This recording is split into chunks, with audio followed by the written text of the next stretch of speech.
이 시간 우리에게 주신 하나님의 말씀은 마태복음 13장 24절로 30절까지의 말씀입니다. 시작성경 21면에 있는 말씀입니다.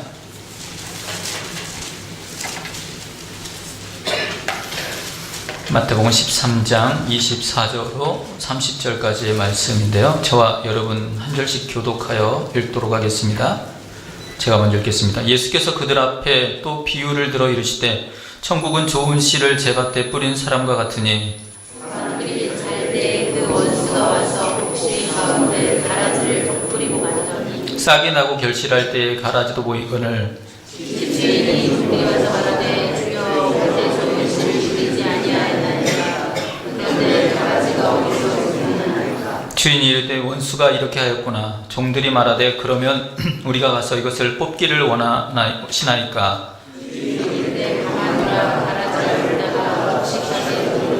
함께 보겠습니다. 둘 다 추수 때까지 함께 자라게 두라. 추수 때에 내가 추수꾼들에게 말하기를 가라지는 먼저 거두어 불사르게 단으로 묶고 곡식은 모아 내 곡간에 넣으라 하리라. 아멘. 우리 옆에 계신 분과 함께 인사하겠습니다. 손을 꼭 잡아주시면서 사랑합니다, 축복합니다.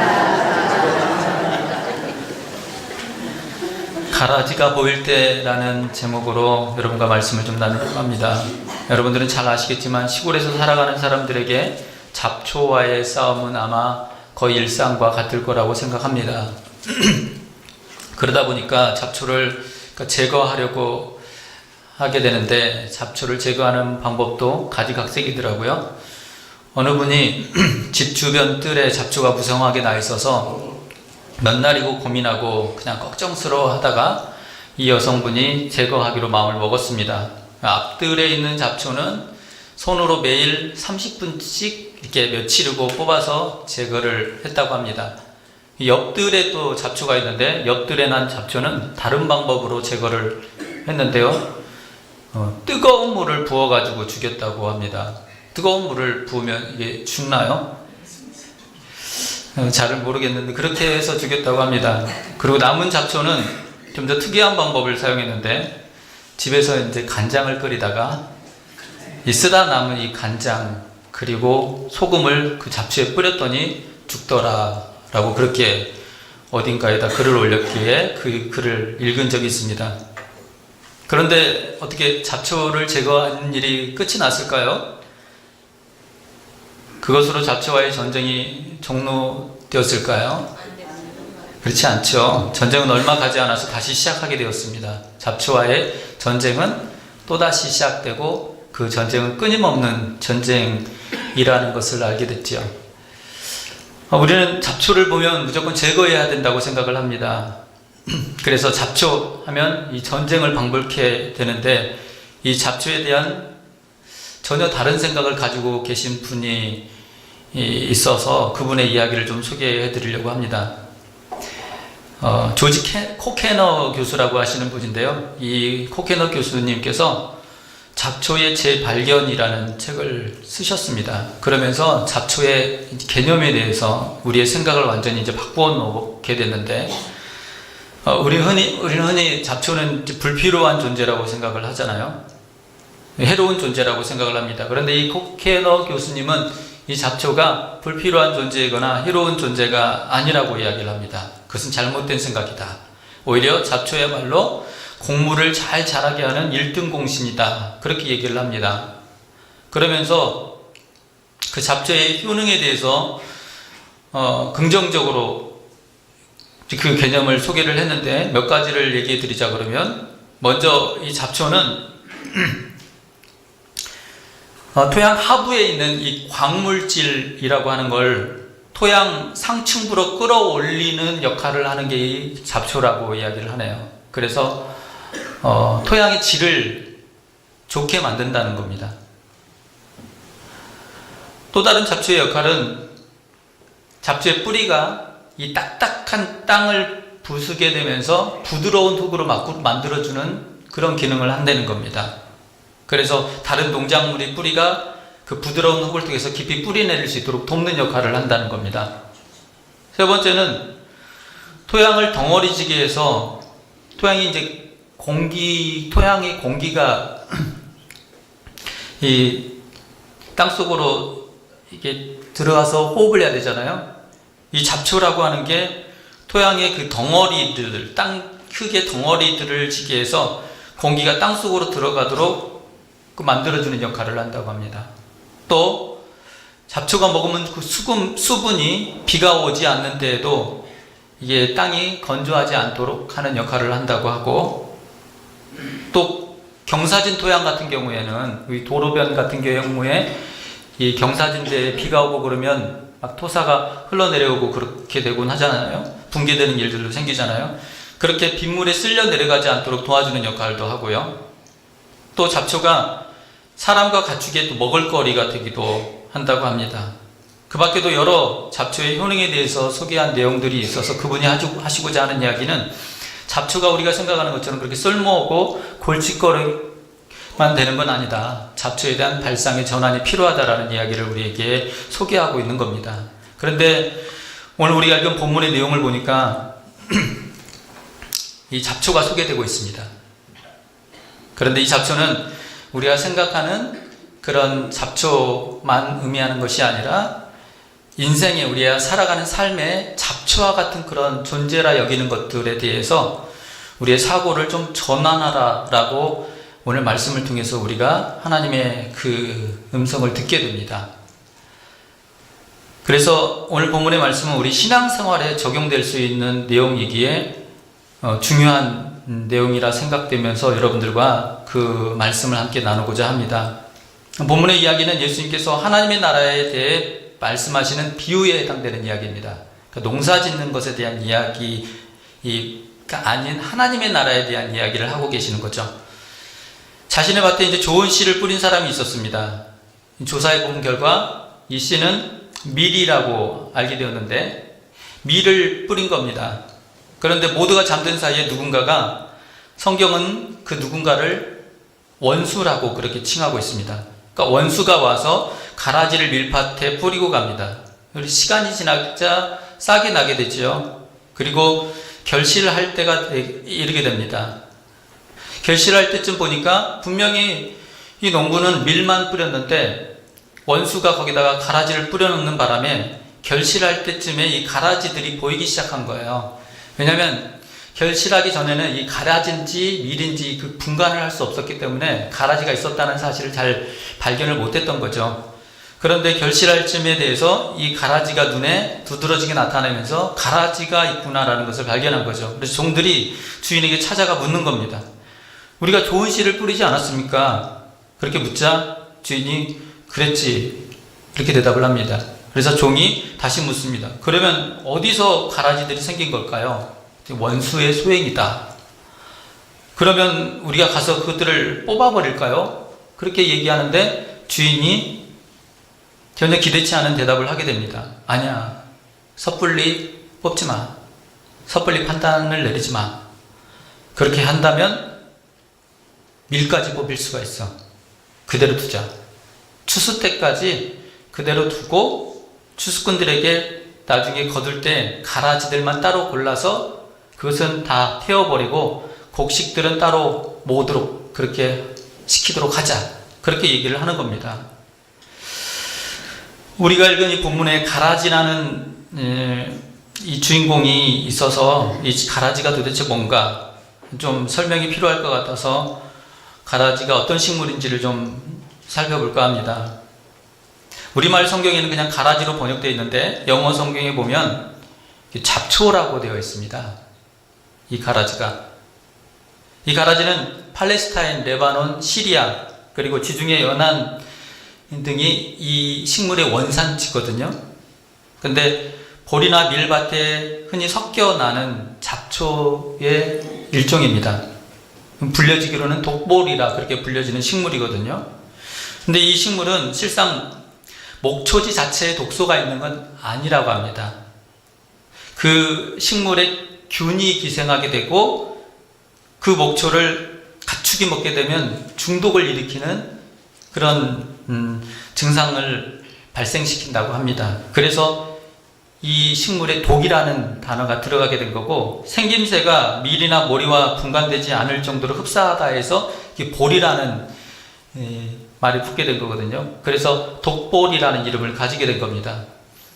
그리고 이 식물의 특징은 뿌리를 깊게 내리는 특징을 가지고 있습니다. 그러니까 요약해서 말씀드리자고 하면 이 가라지는 밀과 아주 비슷하게 생겼다, 유사하게 생겼다. 그리고 이 가라지는 해로운 특징을 가지고 있다. 그리고 또 한 가지 특징은 깊이 뿌리를 내린다라는 게 이 가라지가 가지고 있는 특징입니다. 오늘 본문의 내용이 이 농사짓기에 대한 이야기가 아니라는 거 앞서 말씀드렸지 않습니까? 하나님의 나라에 대한 이야기이고 영적인 교훈에 대해서 우리에게 얘기하고 있는데, 이 비유는 뒤에 우리가 읽진 않았지만 13장 36절로부터 40절까지 그것에 대한 해석을 기록하고 있습니다. 해석으로 보자 하더라도 이것은 농사짓기에 대한 이야기가 아니라는 것을 우리가 확인할 수가 있습니다. 우리가 인생을 살다 보면 우리에게 삶의 신앙생활에 있어서 해가 된다 생각하는 이 가라지와 같은 요소들이 있습니다. 여러분의 인생에도 아마 가라지가 있을 겁니다. 예수님께서 말씀하실 때 이게 일반적인 세상을 말씀하시는 것인지 교회에 대해서 말씀하시는 것인지는 확실치는 않지만 어떤 경우이든 간에 이 가라지, 소위 잡초 없는 밭이 찾아보기 어려운 것처럼 우리의 인생에 있어서도, 우리의 인생의 밭에도 이 잡초가 항상 존재하게 마련이다라는 것을 얘기하고 있습니다. 그 잡초가, 그 가라지가 어떤 분들에게는 거부하고 싶은 환경일 수 있습니다. 나는 이 환경이 난 너무 싫어.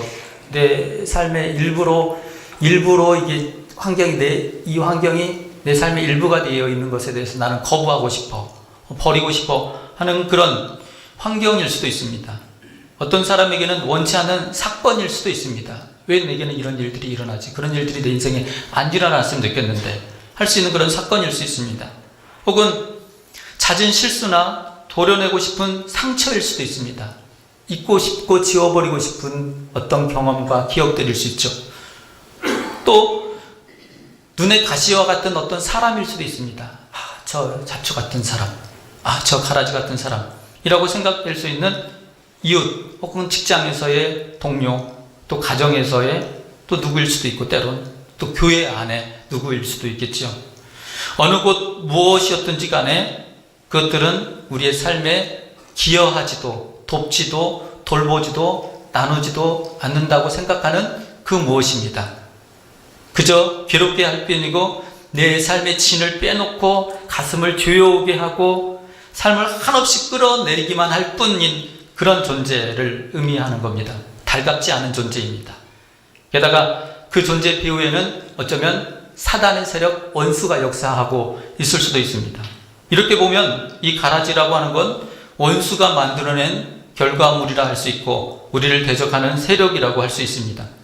우리가 어떤 선을 행하려고 할 때에 그 선을 행하지 못하도록 막는 회방꾼이라고 할 수 있고, 또 선한 세상의 하나의 방해자일 수도 있습니다. 그리고 행복한 교회를 꿈꾸는 그 교회에 있어서는 행복한 교회를 회방하는 행복한 교회에 대한 반대자일 수도 있습니다. 그래서 종들이 주인에게 그 가라지를 두고 이렇게 물었던 겁니다. 주인님, 저희가 가서 저 가라지 뽑아버릴까요? 이 질문은 충분히 납득이 되고 당연하고 자연스러운 반응이죠. 그런데 주인은 그 종의 요구하는 다른 대답을 하는 겁니다. 그대로 둬라. 여러분, 이 주인의 대답이 금방 이해가 되십니까? 아마 이해되지 않아서 따져먹고 싶으실 겁니다. 아니, 가라지를 밀과 그냥 같이 놔두라고요?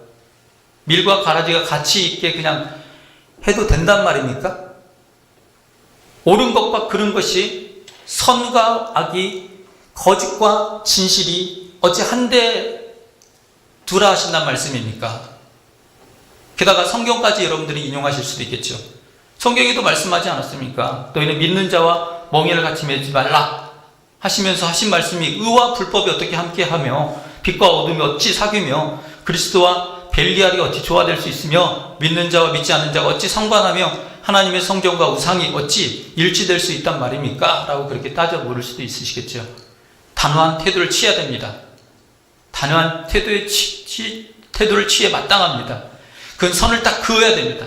너는 남고 너는 사라져. 그렇게 마땅히 얘기해야 됩니다. 라고 그렇게 주장하고 싶으실 겁니다. 그런데도 불구하고 주인은 가라지를 그냥 둬라.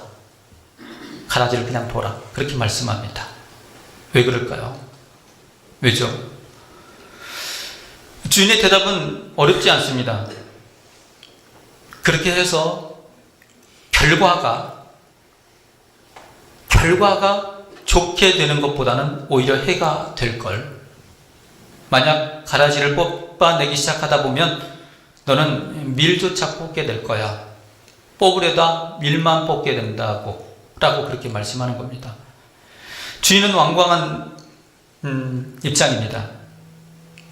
세상에는 가라지를 뽑아버려라, 그리고 가라지를 없애버려라 라고 말하면서 탐탁지 않은 것들은 그냥 쉽게 없애는 그런 일에 헌신하는 그룹들이 분명 존재합니다.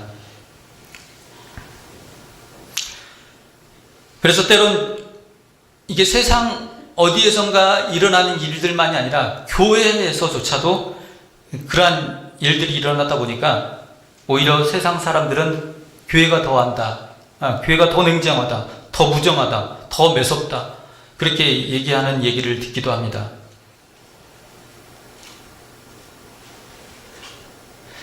가라지가 해로운 존재인 건 맞죠. 아마 부정할 수는 없을 겁니다.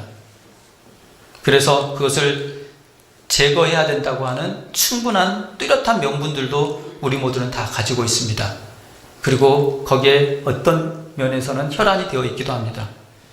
그러나 오늘 말씀에서 주인이 우리에게 말씀하고 있는 내용을 우리는 기억해야 될 필요가 있습니다. 가라지를 뽑다가 밀까지 뽑힐 거야. 그건 자칫 위험한 행동이 될 수가 있어. 여기에 주인이 얘기했던 그 내용을 통해 하나님이 우리에게 들려주고자 하는 분명한 뜻이 있는 듯 싶습니다. 그래서 오늘 본문 몇 구절을 함께 눈여겨 살펴보며 말씀을 좀 나눠보려고 합니다. 먼저는요, 주인이 그냥 두라고 하신 데에는 이런 이유가 있는 겁니다.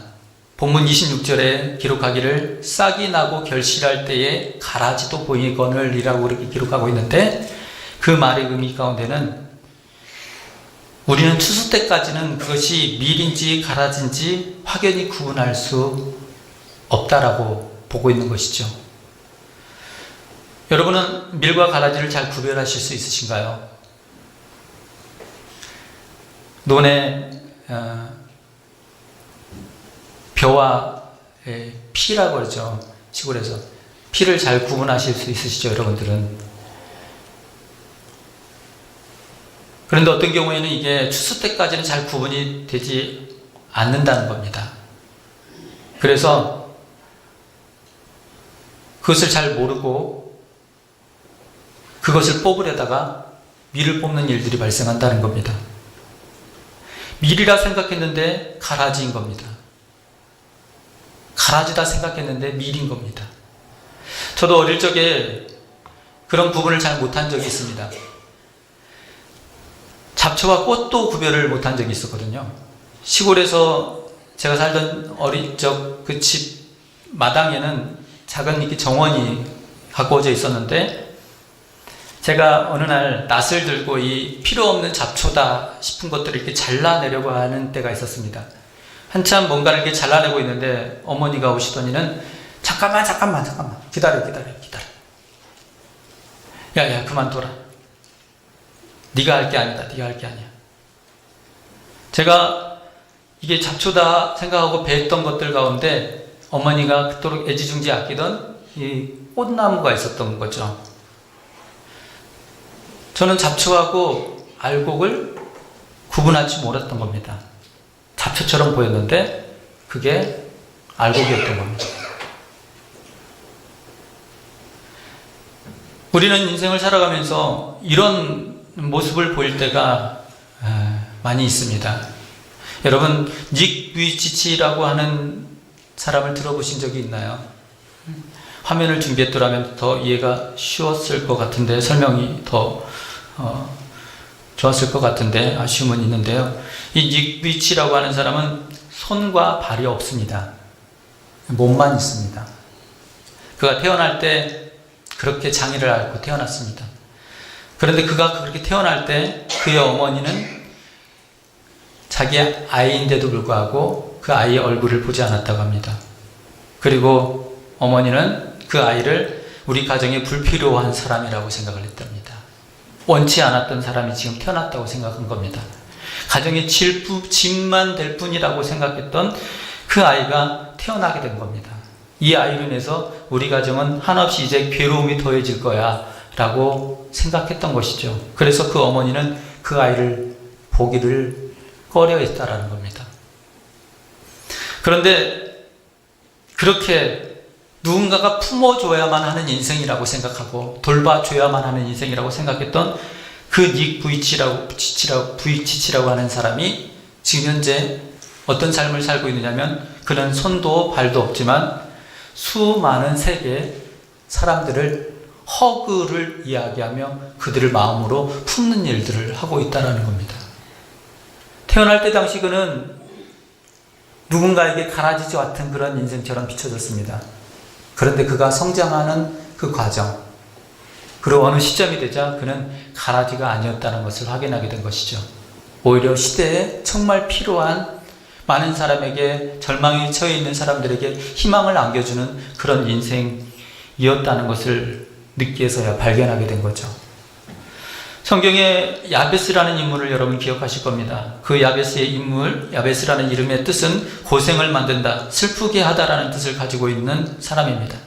그는 태어날 때 그 모친이 굉장히 괴롭게 고통을 겪으면서 그를 낳았던 것으로 비춰집니다. 그래서 그의 이름을 괴롭게 하는 자, 슬프게 하는 자라는 이름을 지어준 거예요.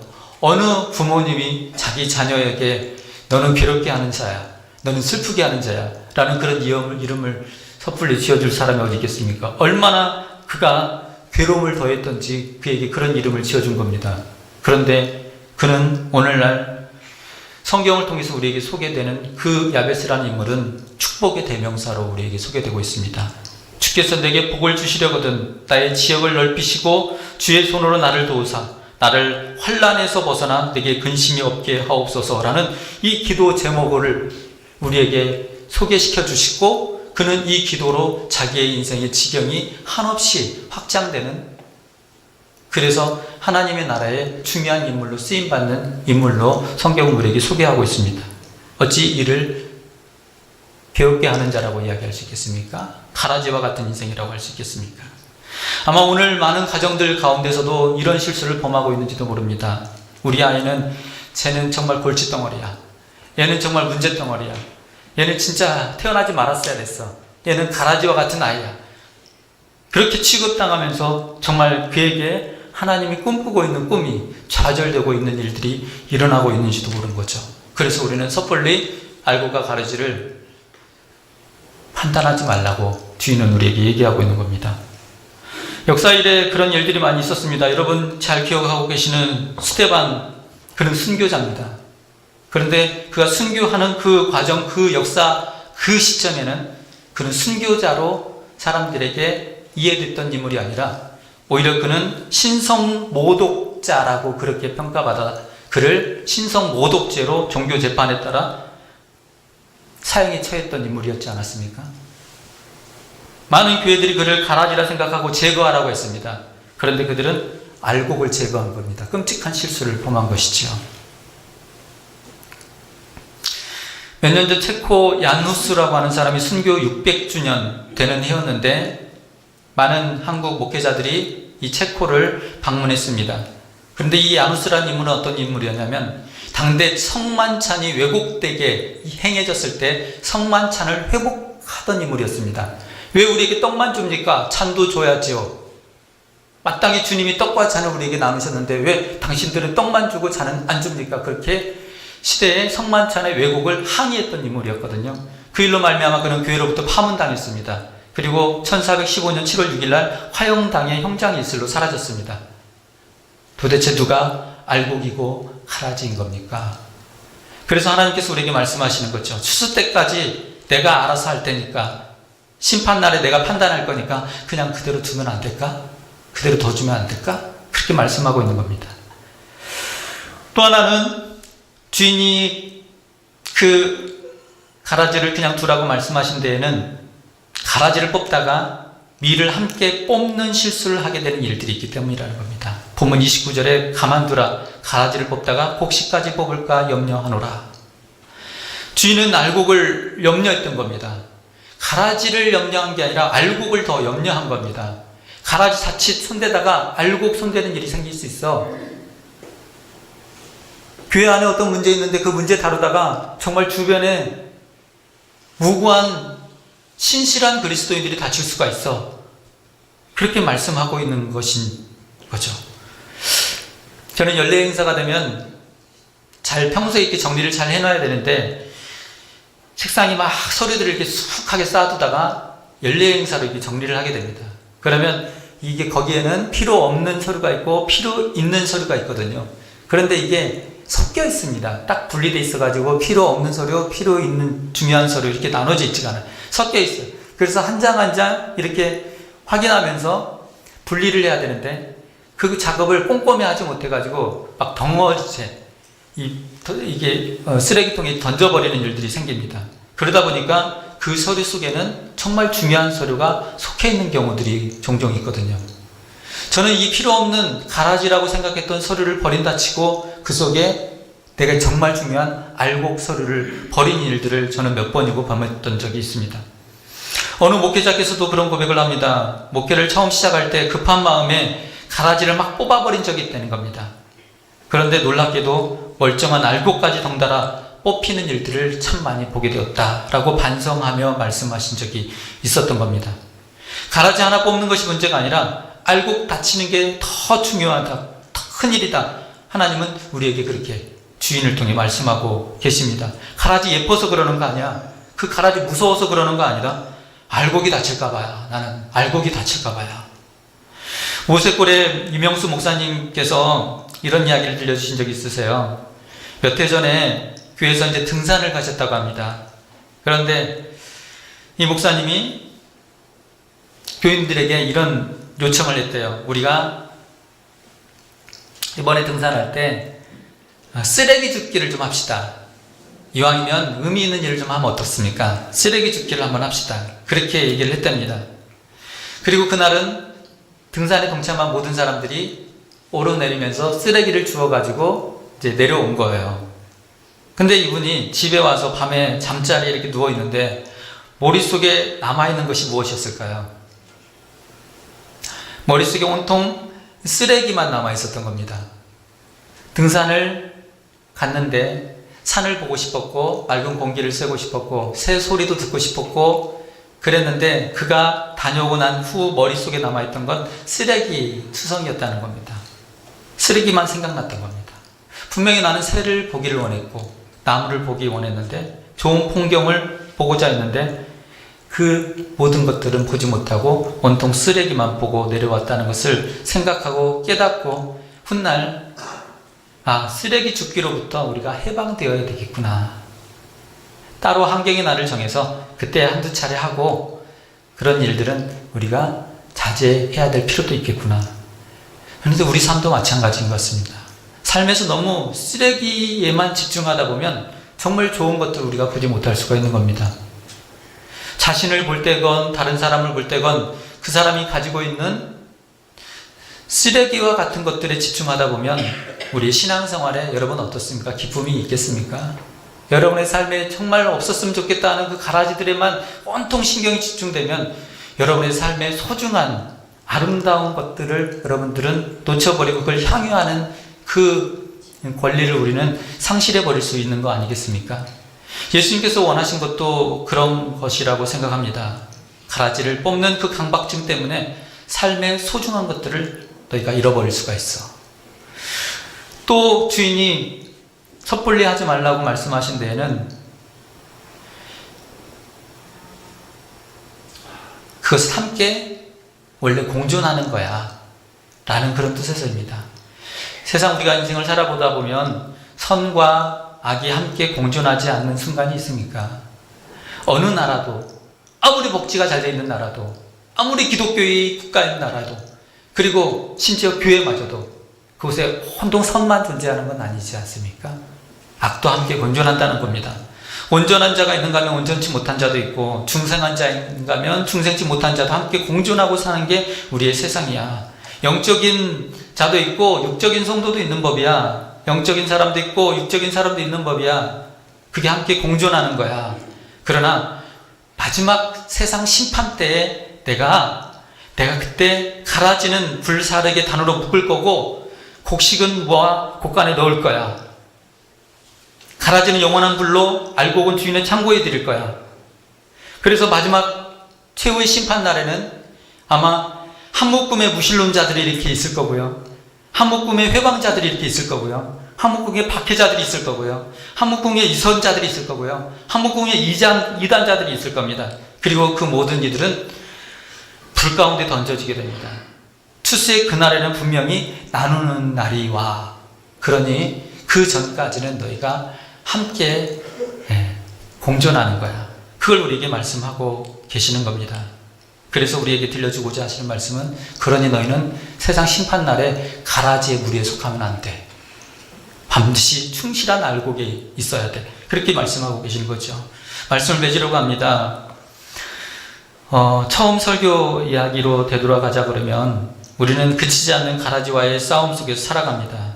우리는 쉽사리 가라지로 규정해서도, 그리고 가라지를 그저 불필요한 것이라고 단정하며 속단해서도 안 될 것입니다. 왜냐하면 바울은 로마서 8장 28절에 이야기하기를 하나님을 사랑하는 자 곧 그의 뜻대로 부르심을 입은 자들에게는 합력하여 선을 이룬다 말씀하셨습니다. 우리의 모든 삶의 악과 선이 우리의 삶의 선을 위해 하나님 쓰신다고 말씀하고 계십니다. 요셉은 형들 앞에서 고백했죠. 당신들을 나를 헤아려였지만 하나님 그것을 선으로 바꾸셔서 구원이 되게 하셨다라고, 그렇게 그는 형들 앞에서 신앙을 고백했습니다. 잡초와 같은 가라지는 알곡을 위해 묻지 않은 이로운 기능을 할 수도 있습니다.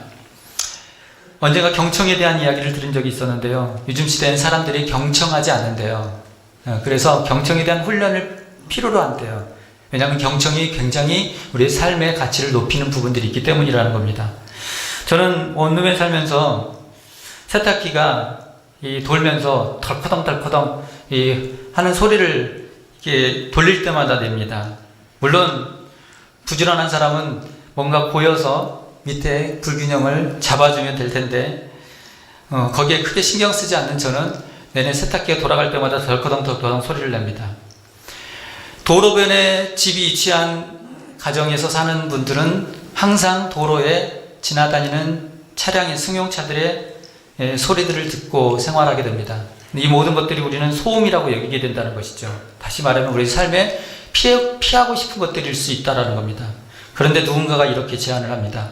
이 모든 소리를 다시 들어보라는 겁니다. 그리고 매우 흥미로운 소리로 들릴 수 있다고 생각을 하라는 겁니다.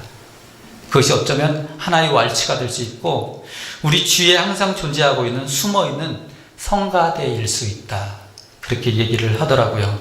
그러면 어쩌면 가라지는 나를 신경을 예민하게 만드는 그런 소리를 만들어내는 그런 것들이 가라지가 아니라, 그것을 신경을 예민하게 듣고 있는 내 마음속에 가시돋친 그 무엇이 가라지가 아닐까요?